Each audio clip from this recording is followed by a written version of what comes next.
अगले 48 घंटे के अंदर डेरिवेटिव मार्केट्स के अंदर उतार चढ़ाव रहेगा। कल डेरिवेटिव एक्सपायरी है, तो ठीक उससे पहले आज ही हमने सीरीज की तैयारी करना शुरू कर दिया। ये मई की सीरीज अपने आप में लाइट सीरीज थी।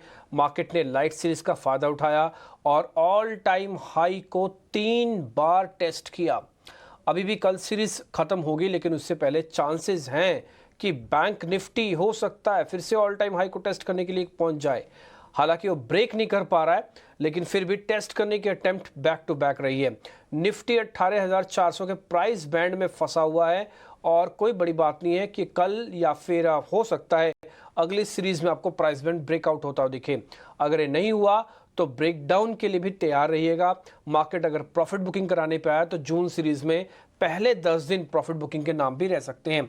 ये डाटा कुछ कुछ सजेस्ट कर रहा है। इन सब पे चर्चा होगी आज और कल। आज के हमारे मेहमान हैं ध्वनि पटेल। कल हमारे साथ एक और मेहमान जुड़ेंगे। इन दोनों मेहमानों से हम एक्सपायरी स्पेशल को आगे बढ़ाएंगे, लेकिन अभी तक पहले 5 बड़ी बातें देख लेते हैं, फिर रोल ओवर का डाटा भी आपके सामने रखेंगे कि इस समय पोजीशनिंग क्या हो रही है, और फिर हम आज के मेहमानों से ट्रेड लेंगे। न केवल आज के मेहमान ही नहीं देंगे, बल्कि 2 और मेहमानों से हम आज कॉल्स आपके लिए लेके आए हैं। उनका भी रिपोर्ट कार्ड आप उनका भी माफ कीजिए कॉल्स आपके सामने रखेंगे। पहले 5 बड़ी बातें। निचले स्तरों से रिकवरी है मार्केट के अंदर। अगर आप देखेंगे तो गैप डाउन हुआ था, उसके बाद से ये हरा निशाना भी आप देख पा रहे हैं, लेकिन ये ज़्यादा कन्विंस वाला नहीं है। आप 18,400 को पार नहीं कर पा रहे, 200 को तोड़ नहीं रहे। एक टाइट रेंज है। एफ एक्सपायरी 2 काम करवाती है, या तो आपको रेंज से बाहर निकालती है, तो रेंज के अंदर इतना टाइट कर देती है कि आप कुछ मूव ही नहीं कर पाएंगे।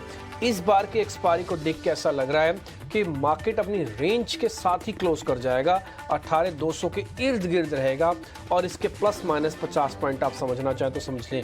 अडानी ग्रुप के शेयर्स में आज हल्की सी कमजोरी है, और हो भी क्यों ना, 3 दिन से बैक टू बैक अच्छे चले हैं। इसलिए वादा के शेयर्स अगर आप देखें स्पेशली वो टूट रहे हैं। कैश वाले अभी भी चेस कर रहे हैं अपने पुराने लेवल्स को, इसलिए उनके अंदर ज़्यादा नुकसान नहीं। बट हाँ, एफ के शेयर्स में जैसे अडानी पोर्ट अपने हिडलबर्ग रिपोर्ट के लेवल से वापस आ गया था, तो वहाँ पे पता है कि अब आपने सारा फॉल को एब्जॉर्ब कर लिया, इनगल्फ कर लिया है, तो अब आप उस जगह पर आ गए हो। ये चौथी इंपॉर्टेंट बात है कि फार्मास्यूटिकल्स के इससे सपोर्ट मिल रहा है, एफएमसीजी से सपोर्ट मिल रहा है। आप इसी से नेचर लगा लीजिए कि एग्रेसिव शेयर, जिसको अडानी ग्रुप के शेयर्स कहते हैं, बजाज ग्रुप के शेयर्स टिपिकली है, वो आप थोड़ा पीछे हटे हैं। और आज आप देख पा रहे हैं कि अडानी ग्रुप के शेयर्स में हल्की सी प्रॉफिट बुकिंग है, और फार्मास्यूटिकल एफएमसीजी डिफेंसिव शेयर सामने आए हैं। दीपक नाइट्रेट में 50 एक्सपेंशन हो रहा है कैपेक्स का, और ये एक्सपेंशन इस ज़ोरदार तरीके से आपको शेयर्स में मूव देता हुआ दिख रहा है। 21-25 का भाव हो गया। थोड़ी देर पहले तक ये 2000 के भी नीचे आके ट्रेड करा था। ये जो 172 पॉइंट की तेज़ी है इंट्राडे चार्ट से देखेंगे, सिर्फ 15 मिनट के अंदर बनती हुई दिखी है आपको। ये कैपेक्स कर रहे हैं, और एक करीब 5,000 करोड़ से ज़्यादा का है कैपेक्स, जो हमारे पास खबर आई है। खैर आगे बढ़ते हैं। इंडिया विक्स आज 3% ऊपर है। आज बढ़ते हुए विक्स के साथ इन मार्केट आज रेंज में है। हम एक काम करते हैं, ध्वनि पटेल से जरा समझ लेते हैं कि निफ्टी बैंक निफ्टी पे क्या करने हैं। इस बीच रोल ओवर के नंबर भी बाद में आपको दिखाते हैं। पहले एक बार जरा ध्वनि से इंडेक्स का एक व्यू ले लेते हैं। अगर आप कोशिश करें तो आप मई और जून दोनों के कॉन्ट्रैक्ट दिखाइएगा कि मई के निफ्टी के अंदर क्या हो रहा है, जून कॉन्ट्रैक्ट निफ्टी के अंदर क्या हो रहा है। ध्वनि आप जरा देख के बताइए, हम जितना समझ पाए 3 दिन के डाटा से, हो क्या रहा है, जो बदला हो रहा है जिसको हम रोल ओवर कह रहे हैं, वो थोड़ा स्ट्रॉन्ग हैंड पे गया है। यानी कि इस बार के सीरीज के अंदर शॉर्ट कवरिंग हुई है, और अगली बार के सीरीज के अंदर फ्रेश लॉन्ग है, लेकिन रेंज का ब्रेकआउट नहीं हो रहा है। जो हो रहा है वो हो ठीक रहा है, लेकिन वो इतना पावरफुल नहीं है कि आपको रेंज से बाहर धक्का मार के निकाल दे और आपको पहुंचा दे नए ऑर्बिट में। तो हम शायद इसी ऑर्बिट में ही क्लोज कर जाएं। अगले 48 घंटे निफ्टी 18,400 के ऊपर जाएगा नहीं, 18,200 के नीचे आएगा नहीं। मान सकते हैं क्या? जी बिल्कुल। Good afternoon Dimpy. और सबसे ये पहले यहाँ पे अगर निफ्टी की बात करते हैं तो निफ्टी में डेफिनेटली हमें एक रेजिस्टेंस यहाँ पे विटनेस करने को मिल रहा है। पिछले हफ्ते भी जब हमने बात करी थी, मैंने बताया था कि मेरा कॉशियस व्यू है इंडेक्स को लेके, क्योंकि उसकी जो रेंज है वो रेंज का ब्रेकआउट हमें मिल नहीं रहा है। ओवरऑल विक्स भी है। आज की अगर हम निफ्टी की विक्स देखते हैं तो उसकी आईवीज घटी है बढ़ने की जगह पे, तो ओवरऑल यही दर्शाता है कि इसी रेंज में हमें ये एक्सपायरी देखने को मिलेगी। कोई भी एक ब्रेकआउट निफ्टी में यहाँ पे विटनेस करने को नहीं मिल रहा है। ऊपर की तरफ जो रेजिस्टेंस है यहाँ पे वो 18,400 का जो रेजिस्टेंस बना हुआ है वो बरकरार है, उससे ऊपर हम यहाँ पे मूव नहीं कर पा रहे हैं। नीचे की तरफ में निफ्टी का जो लेवल बनता है, तो अभी जो हम यहाँ पे सेल देख रहे हैं, तो इसके लिए डेफिनेटली 18,250 का लेवल बनता है, जो काफी एक यहाँ पे क्रूशियल लेवल माना जाएगा। इसको ब्रेक करने पे 30 मिनट्स पे हमें और फर्दर यहाँ पे फॉल विटनेस करने को मिलेगी, जहाँ पे हम 18,120 का लेवल देखते हैं।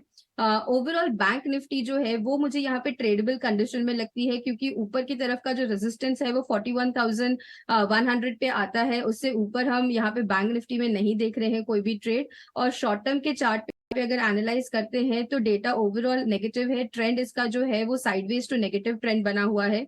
तो बैंक निफ्टी में यहाँ से एक ट्रेड बनता है जिसमें आप करंट लेवल से शॉर्ट कर सकते हैं। नीचे की तरफ का जो आपका टारगेट बनता है, तो आपको 43,700 का टारगेट यहाँ पे पहले रखना है। 43,700 को ब्रेक करने पे हमें 43,550 का लेवल मिलता है। स्टॉप लॉस जो यहाँ पे मेंटेन करना है, तो आप इसके अंदर बहुत ही एक सेफ साइड का स्टॉप लॉस जो बनता है वो 44,030 का बनता है। ओके ठीक है, इंडेक्स पे आपका व्यू हमको मिल रहा है 43,700 तक आप ही कहने की जा सकता है। अभी हमारे 43,875 पे तो पहुंच गए हैं। 44,152 ये एक वो लेवल है जहां पर हमारा ऑल टाइम हाई प्लेस्ड है। तो 44,000 तक का ही आपको स्टॉप लॉस रखना है। तो जो भी 44,000 के नीचे सौदे पंच कर रहा है उसका स्टॉप लॉस 44,030 है। और जो इसके ऊपर की पोजीशंस लेके बैठा है, गलती से फंस गया है, तो एक बार अगर आप उस पोजीशन से बाहर भी आना चाहें तो आ सकते हैं, नहीं तो आपको वापस दम मिलेगा जब ये 44,000 के ऊपर आके क्लोज करेगा। पिछले 2 दिन से 44,000 के ऊपर क्लोज नहीं कर रहा है बैंक निफ्टी। तो क्लोजिंग और दिन भर के ट्रेड में बड़ा इंपॉर्टेंस होता है। और साथ ही ये डिस्काउंट पे भी चल रहा है। अगली बार की सीरीज भी इसकी काफ़ी लाइट चल रही है, तो स्ट्रांग नहीं है। अब कहने को तो ये है कि अगर आप थोड़ा सा भी तेज़ी ले आएंगे तो हो जाएगा, लेकिन थोड़ी सी मंदी के भी झटके लगे तो नीचे गिरेगा भी फास्ट में। तो बी अवेयर, निफ्टी बैंक में थोड़ा सावधान रहें। और अगर आप अभी भी प्रॉफिट्स में हैं तो ज़रूर प्रॉफिट बुक करें। शॉर्ट करके बैठे हैं तो स्ट्रिक्टली टारगेट और स्ट्रिक्टली स्टॉप लॉस के साथ काम करें, क्योंकि मार्केट का ओवरऑल ट्रेंड अभी भी बुलिश है, उसमें रिवर्सल नहीं आया है। आगे बढ़ते हैं।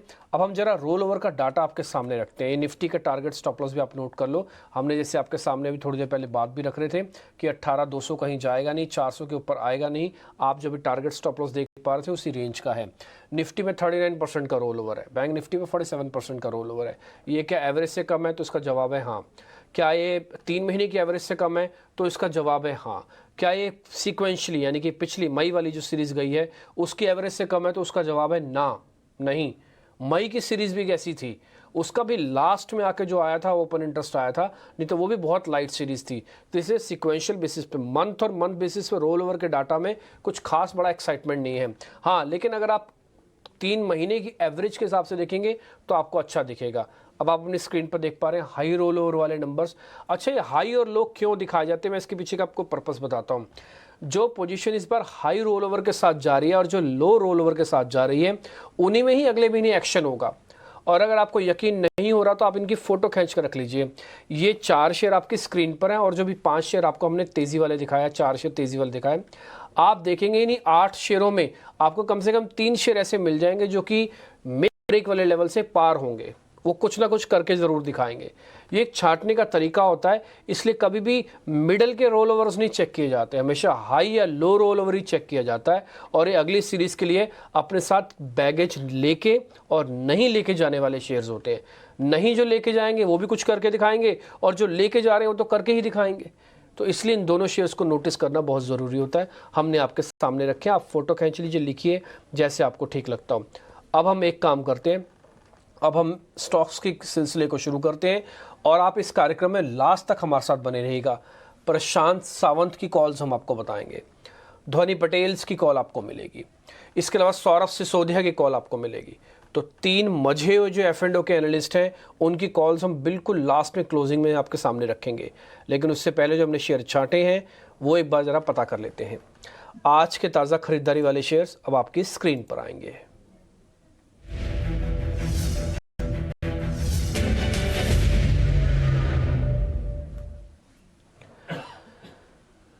मारुति, आज हम सुबह भी इसके बारे में डिस्कस कर रहे थे कि ये शेयर 9600 की तरफ बढ़ रहा है। जब ये 9200 मेरे को दिखा, मैंने आज सुबह संतोष मीना से सवाल पूछा था। वो कह रहे थे कि हाँ चल रहा है, 90 रुपये तेज़ है, जबकि बाजार साइडवेज है, ऑटो साइडवेज है।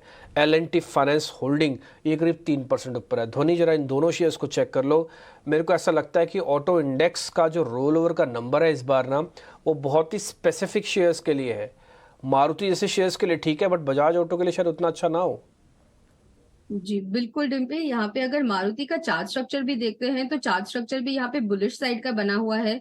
इसमें हमने इस वाली एक्सपायरी में देखा है कि नीचे की तरफ में 8600 से लेके हमें 9300 तक का एक अपमूव यहाँ पे विटनेस करने को मिला है। उन्हीं स्विंग हाइज की तरफ हम यहाँ पे ट्रेड कर रहे हैं फिलहाल। तो करंट लेवल से आप इसके अंदर नेक्स्ट कंप्लीट एक्सपायरी के लिए इसको ट्रेड करते हैं, क्योंकि ओवरऑल जो ट्रेंड है उसको हमें नेक्स्ट एक्सपायरी के लिए ट्रेंड प्ले करना है। आप यहाँ पे 9300 का जो लेवल बना है उसके ऊपर इसको बाय करिए। और हम लोग स्पॉट लेवल को यहाँ पे इसीलिए डिस्कस कर रहे हैं क्योंकि ओवरऑल यहाँ पे जो नेक्स्ट एक्सपायरी रहेगी उसके लिए प्रीमियम और डिस्काउंट की एडजस्टमेंट्स होगी। तो स्पॉट लेवल को फिलहाल आज के दिन में डिस्कस करा जाएगा और उसके बेसिस पे हम लेवल दे रहे हैं। तो 9300 के ऊपर आपको इसको लॉन्ग करना है। आपका जो टारगेट इसके अंदर बनता है तो 9495 का बनता है, वो कंप्लीट नेक्स्ट एक्सपायरी के लिए रहेगा। और आपको नीचे इसके अंदर जो स्टॉप लॉस मेंटेन करना है, तो कोई भी एक आपको फॉल इसमें दिखती है जिसमें 9190 का लेवल जो है वो ब्रेक होता है तो इसका ट्रेंड रिवर्स होगा, वरना तब तक इसके अंदर बाय ऑन डिप्स की स्ट्रैटेजी से पूरी एक्सपायरी को ट्रेड करा जा सकता है। L&T फाइनेंस को भी अगर हम यहाँ पे चार्ट स्ट्रक्चर देखते हैं तो again it's more of a breakout trade. यहाँ पे उसको भी आप करंट लेवल से ऐड कर सकते हो। जो स्टॉप लॉस इसके अंदर नीचे की तरफ में रहेगा तो 97.50 का यहाँ पे स्टॉप लॉस रखना है। और आपका जो टारगेट यहाँ पे बनता है तो बहुत ही शॉर्ट टर्म टारगेट यहाँ पे है, जिसके अंदर आपको 114 से लेके 115 का लेवल नेक्स्ट एक्सपायरी में देखने को मिलेगा। ओके ठीक है, मारुति पे आपको रिकमेंडेशन मिली है, L&T पे आपको रिकमेंडेशन मिली है। मारुति पे ना एक पॉइंट और नोटिस करने वाला है, इसका ना प्रीमियम बहुत है, 60 रुपये का प्रीमियम है।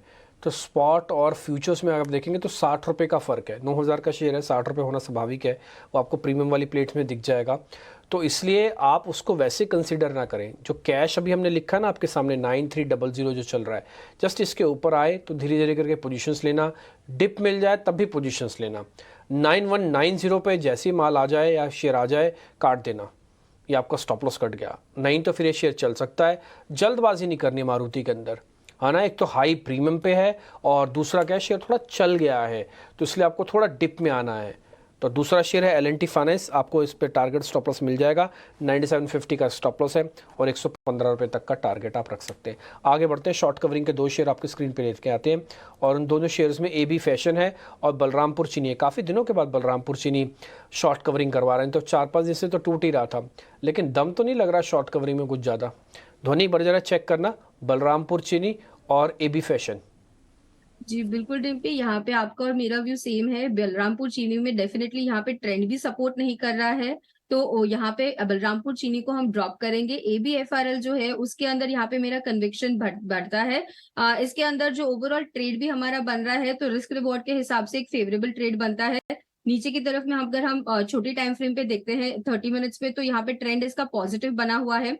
इसके अंदर आपको एंट्री करनी है 202 के लेवल पे। 202 के लेवल्स के ऊपर इसके अंदर 211 का यहाँ पे टारगेट बनता है और स्टॉप लॉस जो आपको मेंटेन करना है तो 197.50 का स्टॉप लॉस लेके चलना है।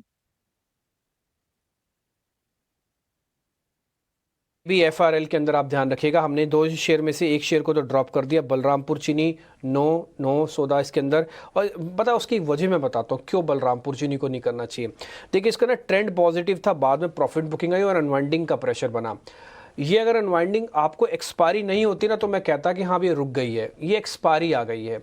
अगर एक्सपायरी नहीं होती तो ये अभी भी आपको ये शॉर्ट कवरिंग दिखाता ही नहीं। ये इसलिए दिखा रहा है आपको शॉर्ट कवरिंग क्योंकि एक्सपायरी आ गई है। तो ये जो भी आप कर रहे होते ना आप रुक जाते हो। सेम मान लीजिए मैं सड़क पे चल रहा हूँ, सामने बैरिकेड है, तो या तो मैं बहुत स्पीड से उसको तोड़ दूँ, वैसा तो डाटा ही नहीं है, तो मेरे को रुकना तो पड़ेगा 1 मिनट के लिए। या तो मैं उसको ऊपर करके पार करूँगा या तो मैं वहाँ से वापस आ जाऊँगा। तो बलरामपुर चीनी कुछ वैसी वाली फीलिंग दे रहा है, इसलिए ड्रॉप कर देते हैं। हाँ ABFRL के स्टॉप लॉस टारगेट आपकी स्क्रीन पर आ जाएंगे, यहाँ पे सौदा बनता है शॉर्ट कवरिंग का, वो आप ज़रूर नोटिस करके रख सकते हैं। आगे बढ़ते हैं, अब जरा मंदी वाले सौदे भी फटाफट से चेक कर लेते हैं। तो आज के शॉर्ट्स यानी कि आज के बिकवाली वाले शेयर्स अब आपकी स्क्रीन पर आएंगे।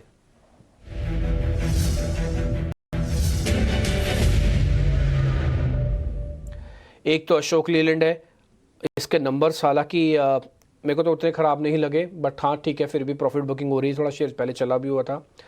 इंडस टावर करीब 2% के आसपास, ये भी शेयर नीचे है। ये भी टिपिकली एक्सपायरी शेयर है। आपको आपको अगर याद नहीं हो तो मैं भी आपको याद दिलाता हूँ, हमने 10 15 20 दिन से इंडस टावर की बात ही नहीं की होगी, आज हो रही है।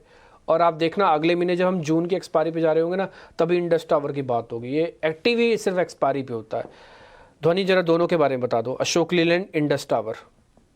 जी बिल्कुल डिम्पी, यहाँ पे मैं अशोक लीलैंड को पिक करना चाहूंगी क्योंकि ओवरऑल स्ट्रक्चर ब्रेकडाउन हुआ है इसके अंदर। जो हमें एक यहाँ पे शॉर्ट टर्म में एक साइडवेज मूव दिख रहा था, उसका आज ब्रेकडाउन हुआ है। तो यहाँ पे जो शॉर्ट साइड का ट्रेड है वो ज्यादा कन्विक्शन से बनता है।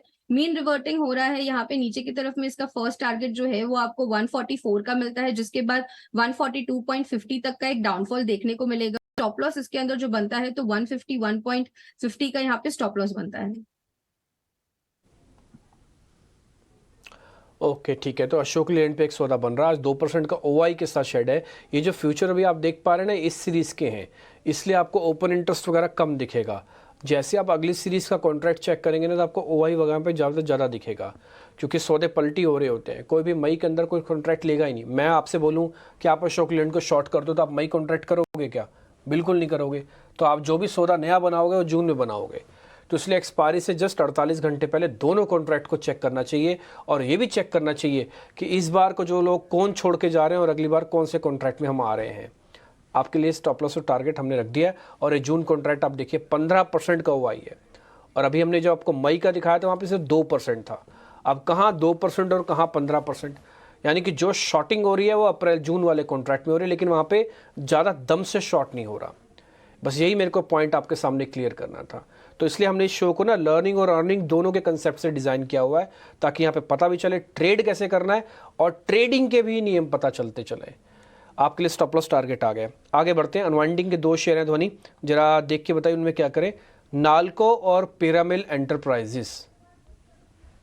जी बिल्कुल डिम्पी, यहाँ पे मैं एक और चीज बताना चाहूंगी व्यूअर्स को कि आप अगर एक्सपायरी पे ट्रेड कर रहे हैं तो खास करके आप स्पॉट के लेवल्स को यहाँ पे ध्यान में रखिए, क्योंकि फ्यूचर्स में प्रीमियम और डिस्काउंट चलते हैं। जैसे ही हम रोल ओवर होते हैं तो विद इन नेक्स्ट 1 और 2 डेज वो प्रीमियम और डिस्काउंट की भी एडजस्टमेंट्स होती है। तो जब एक्सपायरी पे हम ट्रेड की बात करते हैं तो स्पॉट लेवल्स को खास करके ध्यान में रखा जाए, टारगेट और स्पॉट आपका जो स्टॉप लॉस है उसके लिए। और दूसरी चीज ये कि अगर आपकी लॉट साइज बड़ी हो रही है तो एक्सपायरी के पास आप ऑप्शंस के अंदर ट्रेड ना करें। अगर आपको फेवरेबल लग रहा है तो ही आप उसको फ्यूचर्स के हिसाब से ट्रेड करें। जो भी फ्यूचर का ट्रेड है उसको ऑप्शंस में कन्वर्ट करने की कोशिश ना करें।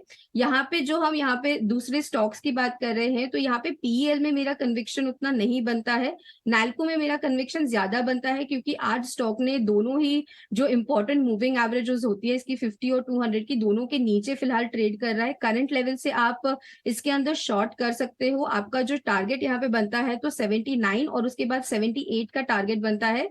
स्टॉप लॉस इसके अंदर आपको जो मेंटेन करना है तो आप इसके अंदर 82 का स्टॉप लॉस लेके चलिए। ओके ठीक है। तो दिन भर के आज की जो बढ़त है, मार्केट धीरे धीरे उसको वापस से गंवा रहा है। निफ्टी आपने वापस हर निशान में होते हुए देखा होगा, लेकिन निफ्टी फिर से लाल निशान में है।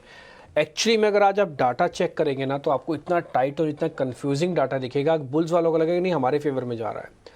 और मैं बता सकता हूँ ये कैसे होता है।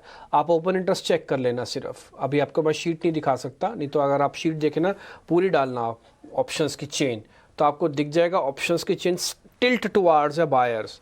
लेकिन अगर आप टेक्निकली स्ट्रक्चर देखोगे तो एवरेजेस का ब्रेकडाउन हो रहा है निफ्टी के अंदर 5 मिनट, 10 मिनट, 15 मिनट के चार्ट्स पे।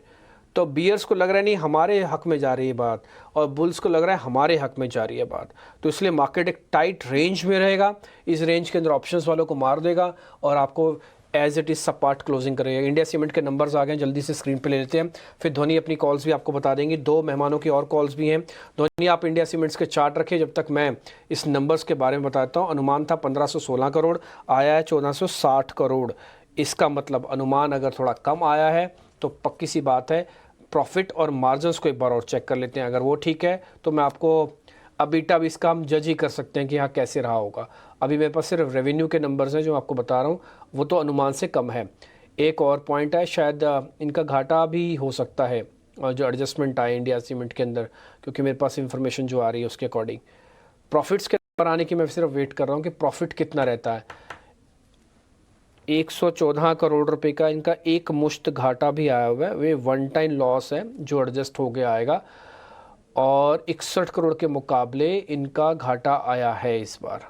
ओके ठीक है, 218 करोड़ का है, डन। तो नंबर तो ज़्यादा अच्छे लग नहीं रहे इंडिया सीमेंट से। रेवेन्यू के फ्रंट पे भी ये बीट नहीं कर रहा अपने अनुमान को, और प्रॉफिट के फ्रंट पे भी नहीं कर, लॉस के फ्रंट पे भी नहीं कर रहा। धोनी एक बार ज़रा इंडिया सीमेंट देख के बताओ, मेरे को तो नंबर इसके बिल्कुल भी ठीक नहीं लगे। उसका क्लियर इम्पैक्ट डिम्पी हमें देखने को मिल रहा है शॉर्ट टर्म चार्ट पे। यहाँ पे रिजल्ट की वजह से रिएक्ट कर रहा है स्टॉक, यहाँ पे हमें फॉल देखने को मिल रही है सडन इसके अंदर। ओवरऑल स्ट्रक्चर भी इसका अगर हम देख रहे हैं तो स्ट्रक्चर भी कुछ खास यहाँ पे बुलिश साइड का नहीं बना हुआ है। 200 के ऊपर ये स्टॉक अपने आप को पार नहीं कर पा रहा है, वहां पे एक स्ट्रिक्ट यहाँ पे एक रेजिस्टेंस यहाँ पे एक्ट कर रहा है। 200 और 50 पीरियड की जो मूविंग एवरेज होती है उसी के अंदर मीन रिवर्टिंग ट्रेड कर रहा है काफी टाइम से। अभी फिलहाल जहां हम ट्रेड कर रहे हैं तो 50 पीरियड के एक एक्सपोनेंशियल मूविंग एवरेज है डेलीज पे, उसके नीचे हम ब्रेक डाउन कर चुके हैं। करंट लेवल से इसके अंदर आप एक फॉल देखेंगे जिसके अंदर आपको 185 का लेवल जो है वो बहुत ही क्रूशियल लेवल यहाँ पे बनेगा। उसके बाद अगर यहाँ पे 185 का स्ट्रक्चर ब्रेक होता है तो 175 तक का एक फॉल इसके अंदर देखने मिल सकता है। ओके ठीक है, जिसकी मैं वेट कर रहा था वो नंबर भी आपकी स्क्रीन पर आ गए। देखिए कैंडल कितनी स्ट्रॉन्गर है, 3% नीचे आ चुका है। नंबर्स प्रेमा फेसी क्यों खराब है उसकी मैं एडजस्टमेंट्स के साथ आपको बता देता हूँ। अब आप देखें ना, 23 करोड़ का घाटा बना है, 200 प्लस करोड़ का घाटा, इसमें 114 करोड़ का बता रहे हैं कि एक एक्सेप्शनल लॉस है जो एडजस्ट होगा, जोड़ दिया मैंने वो भी, 114 करोड़ प्लस 23 करोड़ रुपया, तो कुल मिला के आपका बन गया है 4 और 3 7 और 2 137 करोड़ रुपए के आसपास बना बस। और 137 करोड़ से आपका घाटा 218 करोड़ पे चला गया, तो कैसे ऊपर आएगा शेयर। और पक्की सी बात है इसके मार्जिन्स भी खराब ही आएंगे, अभी मेरे पास आए नहीं बट मैं बता सकता हूँ कि इसके मार्जिन्स भी बहुत अच्छे नहीं होंगे। ठीक है आगे बढ़ते हैं। अब जरा धोनी आपकी ट्रेडिंग कॉल्स। जी बिल्कुल डिम्पी, मेरी तरफ से ओवरऑल 2 बाय कॉल्स है यहाँ पे जिन्हें हमें कंप्लीट नेक्स्ट एक्सपायरी तक ट्रेड करना है। सबसे पहले मेरा जो कॉल है वो ग्रैन्यूल्स में रहेगा। ग्रैन्यूल्स में स्ट्रक्चर जो इसकी है वो मुझे काफी इंटरेस्टिंग लगती है। स्टॉक ने जो है वो 50 वीक्स की यहाँ पे जो एक्सपोनेंशियल मूविंग एवरेज होती है वहां पे एक सपोर्ट लिया है।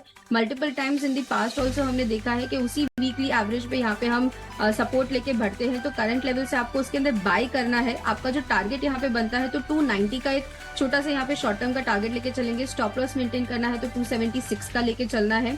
दूसरी जो भी मेरी कॉल है वो भी यहाँ पे एक बाय रिकमेंडेशन ही है। हैवेल्स के अंदर मेरी बाय रिकमेंडेशन है। उसका भी चार्ट स्ट्रक्चर अगर हम यहाँ पे देखते हैं तो ओवरऑल एक स्ट्रॉन्ग चार्ट स्ट्रक्चर यहाँ पे बना हुआ है। टारगेट जो है वो 1305 का है। स्टॉप लॉस जो है वो 1260 का रखना है। ओके यही खूबसूरती है किसी भी एनालिस्ट की, अगर आप इंडेक्स पे बुलिश नहीं भी हैं तब भी आपके पास स्टॉक्स मिल रहे हैं। और ये सीरीज इंडेक्स के नाम पे नहीं जानी जाएगी, ये सीरीज शेयर्स के नाम पे जानी जाएगी। इसलिए हेवल्स आपको मिल गया बाय, ग्रेनलेस मिल गया बाय, जो टिपिकली एक्सपायरी शेयर है। और इसके अलावा जो हमने 2 मेहमानों से और कॉल्स निकाली हैं वो है सौरभ सिसोदिया, वो भी कह रहे हैं कि आप अपोलो टायर्स को बाय करो। उनकी लिस्ट में 400 रुपये का टारगेट है, अपोलो टायर्स को बाय करने की रिकमेंडेशन, 375 का स्टॉप लॉस है। टीवीएस मोटर्स भी उनकी लिस्ट में है और 1300 तक का टारगेट है, स्टॉप लॉस है 1250। और इसके अलावा प्रशांत सावंत से भी हमने बातचीत की है और वो कह रहे हैं कि एस्ट्रल लिमिटेड आप उस पर ध्यान रखिएगा, 1875 उनका टारगेट, 1630 उनका स्टॉप लॉस है। और मारुति पे भी प्रशांत सावंत बुलिश हैं और जो हम आज सुबह से प्रेडिक्ट कर रहे हैं कि 9600 तक मारुति आ सकता है, उनका टारगेट 9650 ही है और स्टॉप लॉस है 9075। तो आपने सारी कॉल्स F&O की नोट कर ली होंगी। उम्मीद करते हैं कि इस बार की सीरीज बहुत बम्पर लेके आएगी प्रॉफिट, और अगली सीरीज के लिए भी तैयार हो जाइएगा। हम कल भी एक्सपायरी स्पेशल लेके आएंगे आपके सामने। उम्मीद कर रहे हैं खास कार्यक्रम आपको पसंद भी आ रहा होगा। फिलहाल इस कार्यक्रम से इतना ही। धोनी बहुत शुक्रिया कार्यक्रम में जुड़ने के लिए। नमस्कार।